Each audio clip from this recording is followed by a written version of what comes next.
വധശിക്ഷ നടപ്പാക്കാൻ യമൻ തീരുമാനിച്ചതായി അജ്ഞാത സന്ദേശം ലഭിച്ചുവെന്ന് നിമിഷപ്രിയയുടെ ശബ്ദ സന്ദേശം. ഒരു അഭിഭാഷകയാണ് വിളിച്ചറിയിച്ചതെന്നും നിമിഷപ്രിയ ആക്ഷൻ കൗൺസിലിനെ വാട്സപ്പ് സന്ദേശത്തിലൂടെ അറിയിച്ചു. എന്നാൽ വധശിക്ഷ നടപ്പാക്കാൻ തീരുമാനിച്ചിട്ടില്ലെന്നാണ് യമനിലെ ഇന്ത്യൻ എംബസി നൽകുന്ന വിശദീകരണം.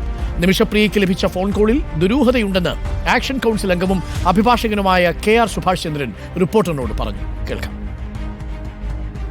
പ്രിയയ്ക്ക് ലഭിച്ചു എന്ന് പറയുന്ന ഫോൺ കോള്, അതിനെ സംബന്ധിച്ച് ഇതിൽ ലഭിച്ച് നിമിഷയുടെ വോയിസ് മെസ്സേജ് ലഭിച്ച സമയം തൊട്ട് തന്നെ നിമിഷപ്രിയ ആക്ഷൻ കൗൺസിലിന് സംശയമുണ്ടായിരുന്നു. കാരണം നിമിഷയെ ഔദ്യോഗികമായി വധശിക്ഷ ശരിവെച്ചിട്ടുണ്ടെങ്കിൽ, അതല്ലെങ്കിൽ വധശിക്ഷയുടെ ഡേറ്റ് തീരുമാനിച്ചിട്ടുണ്ടെങ്കിൽ അത് അറിയിക്കേണ്ടത് ജയിൽ അധികൃതരോ അതല്ലെങ്കിൽ സർക്കാരോ ആണ്. ഇവർ രണ്ടുമല്ലാതെ ഒരു പ്രൈവറ്റ് പേഴ്സൺ, ഒരു ലേഡി ലോയർ എന്ന രീതിയിൽ ജയിലിലെ ലാൻഡ് ഫോണിലേക്ക് വിളിച്ച് നിമിഷയുടെ എക്സിക്യൂഷന്റെ തീയതി തീരുമാനിച്ചു എന്നൊക്കെ അറിയിക്കുന്ന സമയത്ത് അതിനകത്തൊരു സംശയാസ്പദമായ സാഹചര്യം തുടക്കം മുതലേ ഞങ്ങൾക്ക് ഉണ്ടായിരുന്നു.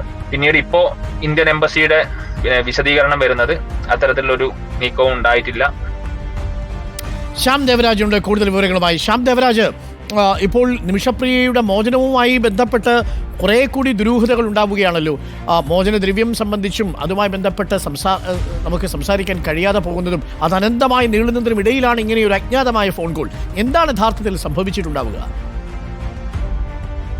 ഡോക്ടർ അരുൺ, ഉച്ചയോടെയാണ് അഭിഭാഷക എന്ന് പരിചയപ്പെടുത്തിയ ഒരു യുവതി യമനിലെ ജയിലിലേക്ക് വിളിക്കുന്നത്. നിമിഷപ്രിയയെ കണക്ട് ചെയ്യണമെന്ന് ആവശ്യപ്പെടുന്നതും തുടർന്ന് നിമിഷപ്രിയയോട് സംസാരിക്കുകയും ചെയ്യുന്നത്. നിമിഷപ്രിയയുടെ വധശിക്ഷ നടപ്പാക്കാൻ തീരുമാനിച്ചു എന്നായിരുന്നു ഈ സന്ദേശം ഈ യുവതി, അഭിഭാഷക എന്ന് പരിചയപ്പെടുത്തിയ യുവതി വിളിച്ച് നിമിഷപ്രിയയെ അറിയിച്ചതെന്നാണ് നിമിഷപ്രിയ ആക്ഷൻ കൗൺസിൽ ഭാരവാഹികളെ അറിയിച്ചത്. ഇതൊരു വാട്സപ്പ് സന്ദേശത്തിലൂടെ, വോയിസ് സന്ദേശത്തിലൂടെയാണ് ഇക്കാര്യം നിമിഷപ്രിയ അറിയിക്കുകയും ചെയ്തത്. ഇതിനുള്ള ഉത്തരവ് ജയിലിൽ എത്തിച്ചു എന്ന കാര്യവും കൂടി ഫോൺ കോളിലൂടെ അറിയിച്ചുവെന്നാണ് നിമിഷപ്രിയ ആക്ഷൻ കൗൺസിൽ ഭാരവാഹികളെ അറിയിക്കുകയും ചെയ്തത്.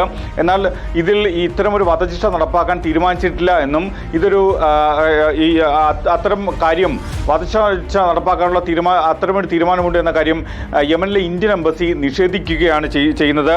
യമനിലെ ജയിലിലേക്ക് നിമിഷപ്രിയയെ വിളിച്ച കോളിൽ ദുരൂഹതയുണ്ട് എന്നാണ് ആക്ഷൻ കൗൺസിൽ ആരോപിക്കുന്ന ഏറ്റവും പ്രധാനപ്പെട്ട ആരോപണം.